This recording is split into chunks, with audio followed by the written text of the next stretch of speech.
So, as we continue our conversation on pre-competition fueling, the first thing I want to start with is breakfast, right? Breakfast is typically the first meal of the day where most athletes are eating, and that's going to basically start off your day, right? Whether it's you have practice or training in the morning, we have practice or training in the afternoon, right? That's kind of the ultimate pre-activity fueling meal that's going to start anybody's day. Now, a lot of times breakfast is going to be affected whether the athlete wants to do it or not off of several different factors. One is how was their night's sleep the night before? Typically, how well you slept the night before, what time you went to bed, how many hours of sleep you got is a pretty big determiner on whether the athlete's going to, one, wake up in time to actually eat breakfast, or two, if they're going to have the energy mentally and physically or be in the mood to actually want to go and eat breakfast or choose to eat breakfast. Other factors when you think about it is, are they an athlete or an individual that's typically eaten breakfast in the past leading up to activity time? Have they had an environment that's fostered the importance of eating breakfast? These are all different questions you really want to make sure that you're asking the athlete to see, if they're in the best position to make this decision to actually eat something before a morning training time. Again, you see the word breakfast. Okay. We are breaking the fast because when you're sleeping at night, you're going 8 to 10 hours where you're not eating any food or you're not drinking anything. Now, depending how well the athlete fueled the day before, I've had athletes that have had one meal, which could be dinner, and that was the entire meal that they had for the entire day. Or I've had other athletes that just ate breakfast and lunch and one snack and skipped dinner. So you have athletes that could have gone 8 to 10 hours without eating, but I've had athletes that have gone anywhere between 10 to 16 hours without eating, right? And if you're an athlete that has to train 2 to 4 hours a day and you're not properly fueling, you're not going to have the fuel tank to be able to sustain the amount of training that you're doing. You're probably going to feel tired. You're going to feel exhausted. You're not going to get the most out of your training that you want to. And then you're probably going to be frustrated. And then your coaches or the staff that you're working with probably going to be frustrated because you don't have enough energy to be able to sustain the amount of load and activity that you're doing that day. So again, we want to break the fast by starting out with that. So typically, that's one of the biggest issues I have. Athletes usually don't have a huge issue eating lunch, eating dinner. The biggest problem I always see is, getting them into a routine to want to eat breakfast. So what I've done is I've created a very quick and easy guide that an athlete or practitioner can utilize to try to get an athlete into the routine to eating breakfast.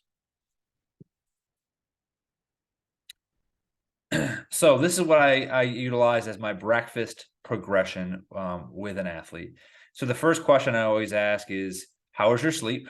All right. Like I said before, sleep's going to determine whether the athlete is in the mood, has the energy, or were they sleeping and they skip breakfast because they went to bed really late, so they'd rather sleep in instead of getting breakfast. Ask a lot of these preliminary questions beforehand, or, hey, where you were before, did you used to eat breakfast?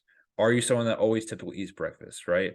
If it's, no, I don't eat breakfast, I go to bed at 2 o'clock, I'm tired in the morning, I'd rather just sleep in, or I wasn't in the mood, or I got here 30 minutes ago, I'm just trying to get to practice, I don't think I'm going to eat anything right now. Right? A lot of those are going to play a factor in how you're going to be able to direct the information and education and how you're going to get them in a position to hopefully choose something to eat for practice. Also, the type of training that the athlete does, whether it's a easy or low day, a moderate day, or a high day, right? If an athlete has a really high intense day, or the athlete's going to be going and doing 30 minutes of sprinting and sled pushes, or some type of really intense work, right? And they're eating 15 to 30 minutes before, may not end up being the best result when they go out there. They might feel nauseous or get sick, right?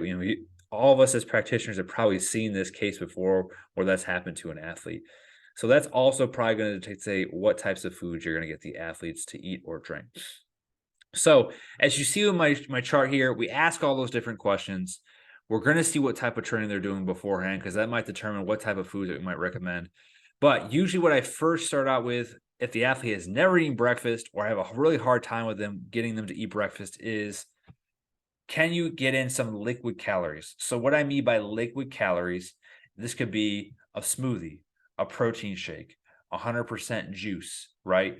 These are drinks, are liquids that have calories in them.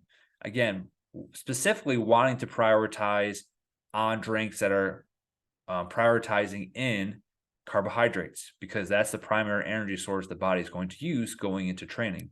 So we definitely want to include options that have that as well. Another one you can do is also some type of sports drink, whether that's Body Armor or Gatorade or Powerade, right? It's not the optimal thing that we want them, the only thing we want them to use, but let's say in this case, right, the Gatorade gives you 150 to 200 calories, or it has 30 to 60 grams of quick digestible carbohydrates. In this sense, we're probably going to have to meet the athlete halfway. And it's like, all right, if you can at least drink a Gatorade every time before training, that's better than you not doing anything at all. At least you're getting hydrated, and at least you're getting some carbohydrates in.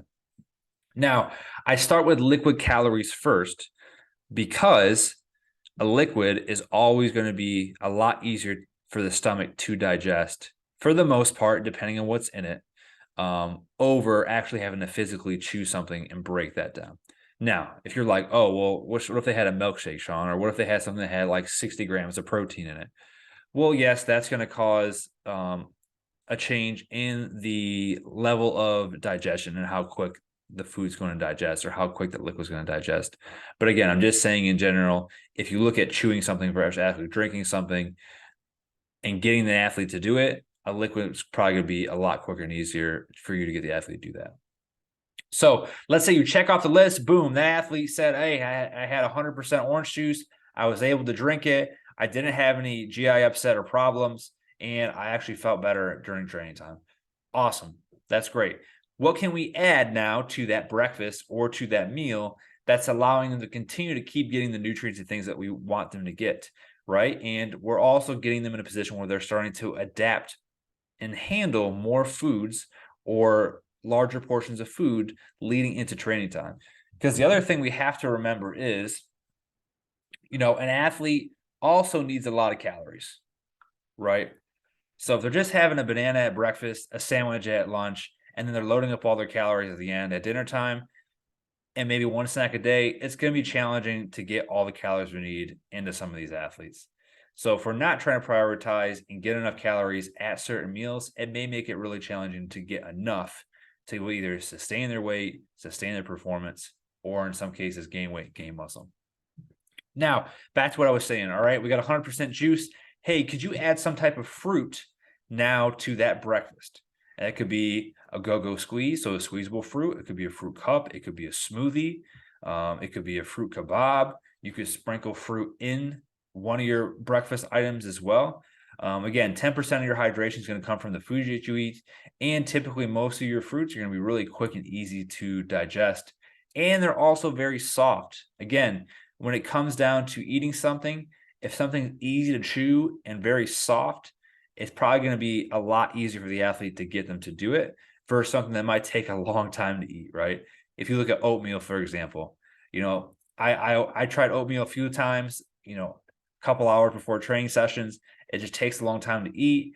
And then you're just kind of like, I don't want to eat it all, or I don't want to utilize this as my option because it just takes too long. And sometimes the physical time frame of something taking too long to chew or too long to eat might also push the athlete away from wanting to do it. So, all right. So let's say I had a liquid, I had orange juice, I ate a fruit, I had some strawberries. Now, the next thing we would add on to that plate is for breakfast is carbohydrates. So finding different carbohydrates at breakfast. It could be toast. It could be bagels, pancakes, waffles, French toast. It could be oatmeal. It could be potatoes, sweet potatoes. There's lots of different carbohydrate options that you could essentially choose. Now, if you're leading into a training session, right, that's, let's say, within the hour, like let's say you get up at 7:30, 8 o'clock, and you eat at 8 o'clock or 8:15, and then you got a training session at 9 o'clock, you're probably gonna want to go with more simple carbohydrate options. So it might be a white bread, a white bagel, white potatoes, something that's going to be very quick and easy to digest and break down. That's not going to sit really heavy in your stomach. Now, some athletes can have whole grain carbohydrate options or oatmeal or things that are a little bit higher in fiber and higher protein. leading up to training time, but they may have been doing that for multiple years. So their gut has been able to handle and adapt to handling those foods leading into training time. But if you've had an athlete who isn't typically used to eating a lot of breakfast or eating a lot of food leading up to that training time, you got to think about what's going to be the quickest and easiest thing for their body to digest with in return, the least amount of possible GI upset and stomach issues, so it doesn't have them associate with a negative effect of the food or eating beforehand, and doesn't cause issues leading into that training session. All right. And then the last thing I would tell an athlete to add to their plate is some type of protein. So when we're training, our body is physically getting broken down, right? We're causing these little muscle tears in our tissues that's causing the muscle to break down. So we're going to need some type of protein to help to repair and rebuild the body back up. Now, typically things like your healthy fats and your proteins are going to digest a little bit slower. So some athletes, if they eat, again, this isn't saying you can't eat protein closer to training time, but some athletes, if you eat large amounts or large portions of protein leading to that training time, it may take a longer time to digest and may sit in your stomach really heavy. You may feel slow, you may feel sluggish. That's not saying that it's going to make you feel like that, but in some cases, some athletes, it may make them feel like that. Or if you're not used to eating certain foods in the morning and you load up on a bunch of protein and you're like, oh, I just feel like I just ate 1,000 pounds of steak or something like that. The athlete's not going to want to feel like that. And then you run into a situation that we might possibly exclude that. Now, there's going to be proteins that are quicker digesting than others, right? If you have like a whey protein shake, whey is a quick digesting protein versus casein is a slow digesting protein. So even the types of proteins are going to make a difference there too. Now, you can see on the very left-hand side, I have these arrows. Okay, I call this my breakfast progression arrows. So let's do a hypothetical example. Let's say I get up at 7:30. I know I got to do sprints at 9 o'clock. And I'm like, man, I don't know if I want to eat a lot before these sprints because I don't want to get sick. Last time I got sick, or last time I saw my teammates get sick, should I eat something? Right. And let's say you've got to the point where you're having liquids, you're having fruit, you're having carbs, you're having protein on your breakfast plate. But this morning you're like, I just don't want to chance it. This is where you can progress or regress what you eat.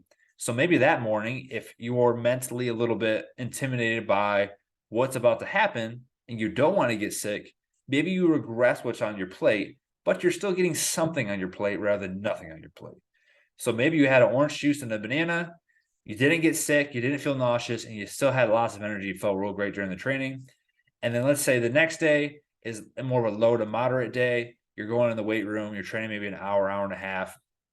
It's not this super crazy high intensity, type of situation or environment. So then maybe, all right, now I progress back up and I have all the components of my plate. Maybe I have a bagel with peanut butter, I have some scrambled eggs, I have some berries, and then I have an orange juice on the side. Felt really great doing it, went into my weight session, killed it, and I felt awesome. Again, it all comes back to, like I talked to you about a couple of videos ago, it really just depends on the athlete, and you have to be able to cater and figure out how the athlete's body works and how they're able to adjust to things on the fly and how that's going to affect them during their specified activity or training time. Again, if you want to continue to keep watching videos like this and learn more information about sports nutrition, go ahead and subscribe to my YouTube channel. In my YouTube channel, you will also see my link tree that will have links to my Roots podcast, more videos like this. If you want to hit me up for nutrition services, seminars, one-on-ones, group education, my website's on there, my email, contact information on there as well. Don't be afraid to hit me up, or you can also DM me on Instagram too. Appreciate y'all and continue to keep listening. More information on pre-comp fueling.